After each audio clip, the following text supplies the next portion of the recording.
Bonjour, alors on va s'intéresser à l'interaction entre un atome et une onde électromagnétique et le décrire en termes d'absorption de photons. On va utiliser pour ça les résultats établis grâce au modèle de l'électron élastiquement lié et que j'ai présenté donc dans une capsule vidéo précédente. On a en particulier trouvé que pour un atome éclairé par une onde, le mouvement de l'électron en régime sinusoïdal forcé était gouverné par le résultat suivant qui donne en fait le vecteur position de l'électron en régime sinusoïdal forcé.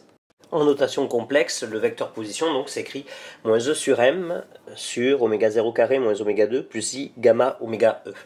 Alors on avait dit que dans le modèle de l'électron élastiquement lié, on mettait une force de frottement en fait pour décrire en fait l'amortissement du mouvement de l'électron, c'est-à-dire en fait le retour à l'état fondamental. Le retour à l'état fondamental se fait par l'émission de photons, et donc on peut dire que la puissance en fait, de cette force de frottement va correspondre en fait, à la puissance électromagnétique émise par l'électron. Et comme en moyenne dans le temps, l'électron émet autant de photons qu'il en absorbe, finalement la puissance absorbée en moyenne dans le temps par l'atome va pouvoir s'écrire comme étant en fait l'opposé de la puissance de cette force de frottement qui s'écrit donc comme étant le produit de la force m gamma r point multiplié par la vitesse r point, c'est-à-dire m gamma r point au carré.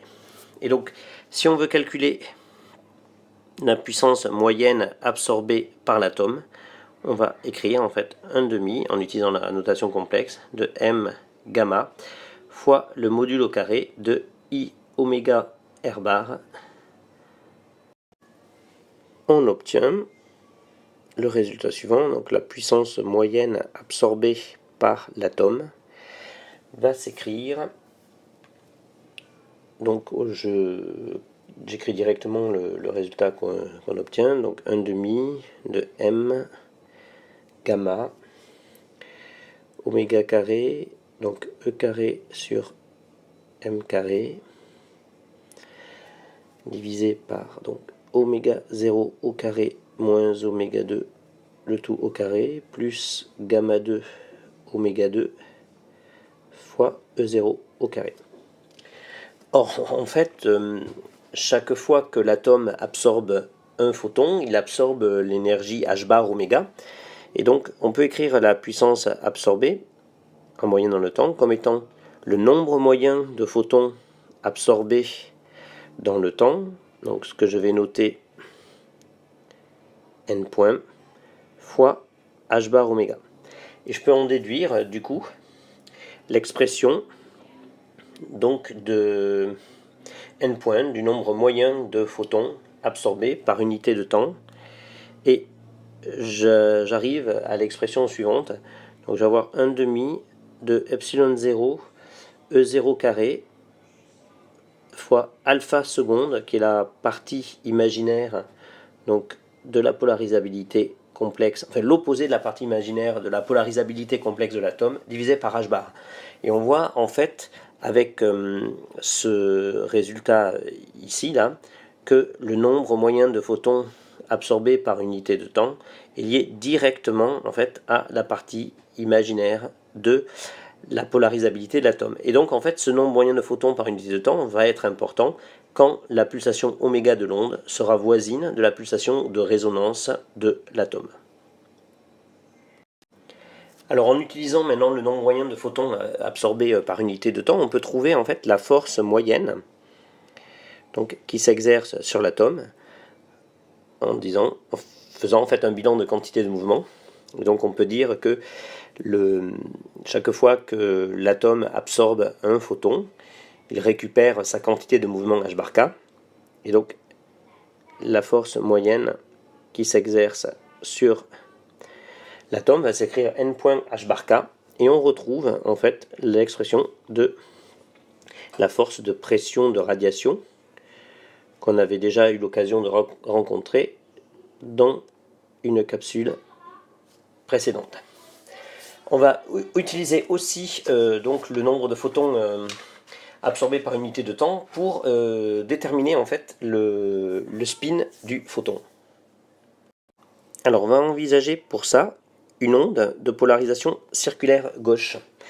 Donc, sous forme complexe, elle va pouvoir s'écrire comme ceci. Je vais écrire E bar, donc égale E0 sur racine de 2. Donc le racine de 2, c'est pour normaliser en fait la norme du champ électrique à E0, exponentielle de I oméga t moins oméga sur Cx. Il s'agit donc d'une onde progressive dans le sens des x croissants. Et pour avoir une polarisation circulaire gauche, je vais prendre une composante donc unitaire ici suivant l'axe des y et la composante EZ égale à moins I EY. J'en déduis du coup, puisque je suis bien sûr ici au voisinage de la résonance, je vais utiliser la polarisabilité complexe de l'atome et considérer seulement la partie imaginaire. Et donc je vais avoir pour le moment dipolaire epsilon 0 fois alpha seconde de oméga fois E0 sur racine de 2 et donc l'exponentielle de I oméga t moins oméga sur Cx. Puis je vais retrouver cette fois-ci un vecteur différent parce qu'on avait vu tout à l'heure que P bar c'était moins I epsilon 0 alpha seconde E. Donc je vais multiplier le vecteur colonne que j'écris au-dessus par moins I. Donc je vais avoir moins I ici et là. Et je vais pouvoir maintenant calculer en fait le moment moyen que l'onde électromagnétique exerce sur l'atome. L'onde électromagnétique plane, polarisée circulairement, exerce un couple sur l'atome. Alors on va calculer le couple moyen. Alors en fait, le moment exercé s'écrit P vectoriel E. Et donc en valeur moyenne dans le temps, en utilisant la notation complexe, je vais avoir 1 demi de partie réelle de P vectoriel E conjugué.